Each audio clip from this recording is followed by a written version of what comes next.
This barn is a station on the Underground Railroad, and I am what is called a station agent or conductor, as on actual railroads. Here I harbor runaway slaves, passengers on this secret railroad, in daytime. Under cover of darkness and a load of hay, I drive them to the next station north at Nowadile Moors, close to the Canadian border and freedom. I would tell thee more about that, but I see my Aunt Catherine Keese approaching. She is the wife of my Uncle Samuel Keese, who you met at the burying ground. Although she is my aunt, we were both born in the same year, 1806, 50 years ago. Catherine!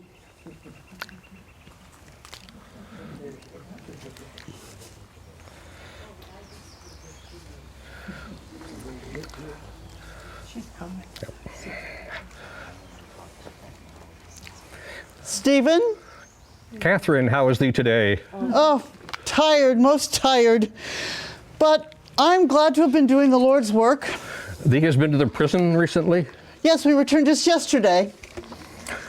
Friends, we Quakers believe there is that of God in each person, no matter how hidden it may be. We therefore believe in equal treatment of all, no matter their circumstances. Accordingly, we have been active in prison ministry and reform, along with abolition of slavery and other causes from our very beginnings in England 200 years ago. This grows partly from our own experiences of being imprisoned in England for what were considered our radical and dangerous beliefs. Catherine, thee sees we have visitors today. Will thee tell them about thyself? Oh, welcome, friends. Yes, I was born Catherine Robinson in New York City 50 years ago. My father was a Quaker merchant, and my mother taught in a Quaker school. From a very young age, I felt called to teach too, for education has always been very important to Quakers. Tell our visitors how thee came to live here in the Quaker Union. Well, a few years ago, Samuel Keese came to New York City for a Quaker gathering. I met him there. He told me he lived in the Quaker Union, a settlement far to the north, close to the border of Canada and near the village of Peru in the Champlain Valley. He said his wife Hannah had died 2 years before. He was a kind man. We talked at length, and I learned he was a farmer, an abolitionist, and a champion of women's suffrage, another cause dear to Quakers and to me, for we have always believed in equality for women. We also talked of our shared leading to help fugitives reach slavery in freedom's land. Shortly after, according to the custom of the Quakers, we petitioned our meetings, our word for churches, to appoint a joint committee to oversee our marriage. In 1847, 9 years since by now, I moved with my husband to the Quaker Union. How did thee become involved in thy prison ministry? Go ahead. Well, when I came to the Union, I continued as a teacher, but I felt a stronger calling. Not far away was the new state prison in Dannemora, and I was led to request permission to become a minister to the inmates who had been forced to build a prison, and many of whom were Negroes. It was difficult. A woman had never before been permitted to offer spiritual guidance to the prisoners, who were all men. But finally, I was allowed to enter. Tell us how thee gets there and whether thee is frightened. Oh, well, sometimes Samuel takes me in his wagon, but often I'm driven by Abram Half, who sympathizes with us. We stay the night with a family we know. It is near 20 miles up the road, and the roads are narrow and rough, and it's a difficult and very uncomfortable journey. But I sustain myself knowing that God rides with me and wants me to bring comfort to the prisoners, and that no matter the hardship of the trip, it is better than being locked up. Whenever I'm afraid, I turn to God for support, and I do that often. Most of the guards do not want a woman in the prison, especially one from a fringe religious sect with beliefs they distrust. Many of the prisoners have committed murder and are there for the rest of their lives with no hope of ever returning to the outside world. I soon realized that the prisoners, and the guards too, were afraid. They were afraid and discouraged. I've tried to deliver hope and faith to them. I speak of good things and read from the Bible to the men, and I believe I have helped some of them.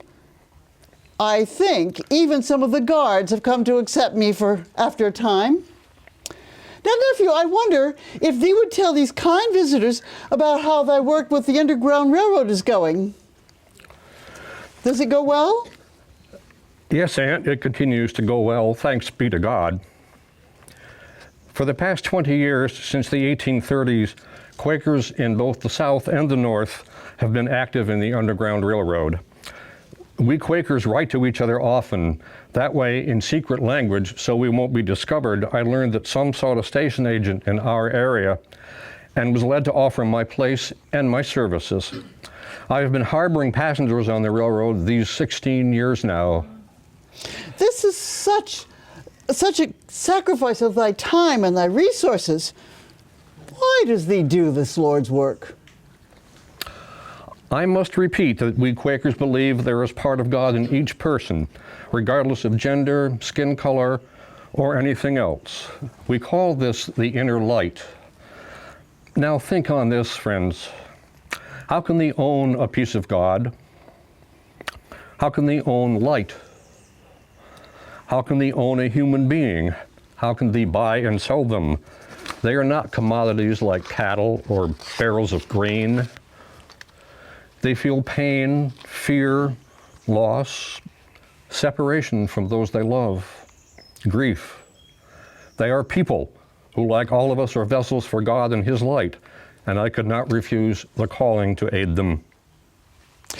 I have some bandages and food back at the house for them, and I will stay and minister them. Maybe I could tell a story? Samuel supports me in this. What else shall we do?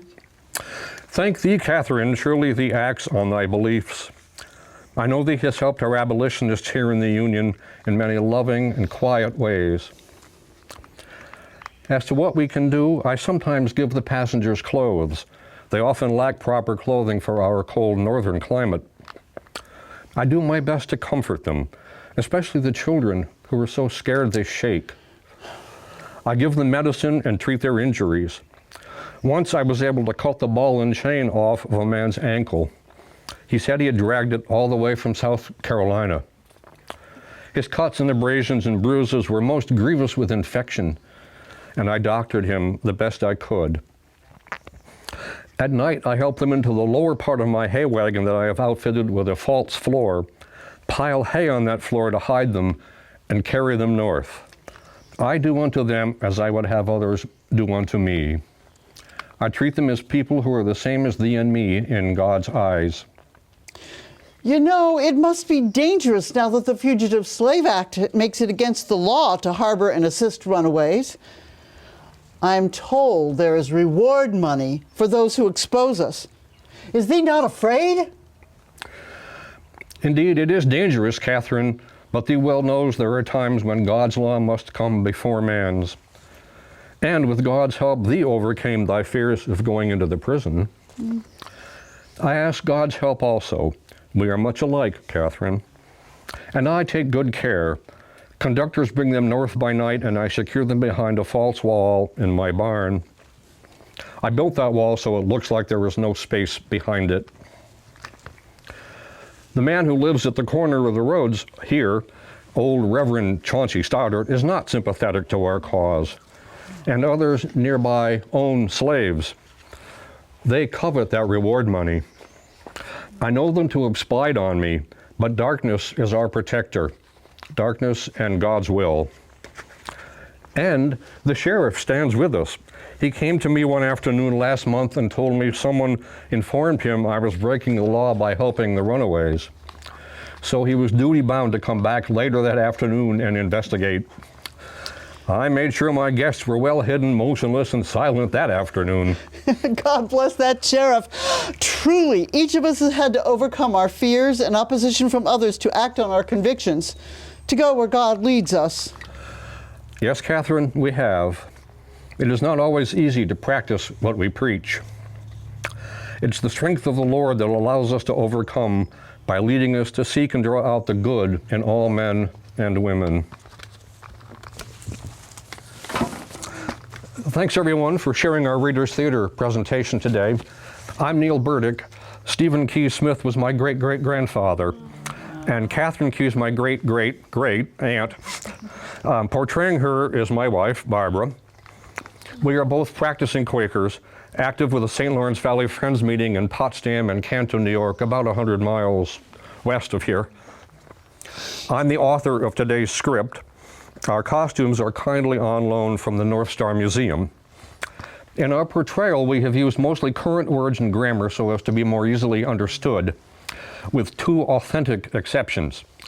The use of Negro, today considered offensive by many, but viewed as polite and respectful 175 years and even more recently ago. And the use of thee and thy for you and your. This was known among Quakers as plain language, and they employed it in their relationships with all people, regardless of status. In rigidly class-conscious England, where Quakerism began in the mid-1600s, this greatly offended those who considered themselves superior and thus deserving of more honorable language. This was one reason why many Quakers, including my Keese ancestors, felt compelled to flee England and come to America. This plain language has since passed out of use. The general outline of the story we have told is based on documented facts, family records and stories, and the like. However, we have fictionalized some details. For example, we do not know for sure how Catherine traveled to Dannemora prison. And there is no firm evidence for the ball and chain incident. It's come down through orally transmitted family chronicles. Stephen Keese Smith remained a station agent on the Underground Railroad for as long as it existed, helping unknown dozens of escaped slaves make their way to Canada and freedom. Unknown because no records were kept for safety reasons. He was never caught. For the rest of his life, he was a spiritual and secular leader within the Quaker Union, remaining active in numerous social causes. He and his children continued farming this land until his peaceful death in 1894 at age 88, having lived a long, fruitful, and devout life. The farm remained in the family's hands until as recently as 2006, at which time it passed out of her family's possession. In the late 1850s, Catherine Keese returned to teaching, holding a school for the children of the Quaker Union in her and Samuel's modest home, while continuing her ministry at the prison and her steady involvement with the Underground Railroad, for which women generally have received too little credit. She also traveled among friends, as a Quaker saying puts it, speaking about her ministry to Quaker and non-Quaker audiences as far away as Western New York, Pennsylvania, and parts of Canada. Additionally, she took on leadership roles in both her religious and social communities. This proved to be a very demanding schedule, and when she became ill early in 1860, she lacked the strength to recover. She died peacefully at home, surrounded by many of the extended Keese family on March 27th of that year, a week before her 54th birthday. A memorial notice in a nationwide Quaker magazine at the time reported, "Her heart warmed with sympathy to the sorrowful, the oppressed, the neglected, and the criminal. She had conscientiously avoided for many years the use of the produce of slave labor, and it was her earnest desire that the society in which she ministered might be united in an uncompromising testimony against participation in the sin of slavery." She and Stephen, along with many other members of the Quaker Union community, lie at rest in the burying ground, the preferred Quaker term for a cemetery, where you stopped on your way here. Thank you again for visiting my ancestors' farm as your tour of this tract of land concludes. And a big thanks to the North Country Underground Railroad Historical Association and the North Star Museum folks for orchestrating this important observance. We will happily answer any questions you may have about this place's history, the characters we portrayed, or the Quaker faith. And please feel free to view the part of the barn where my great-great-grandfather did his part to help those fugitives reach freedom.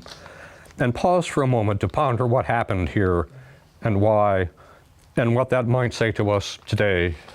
Thank you. Thank you.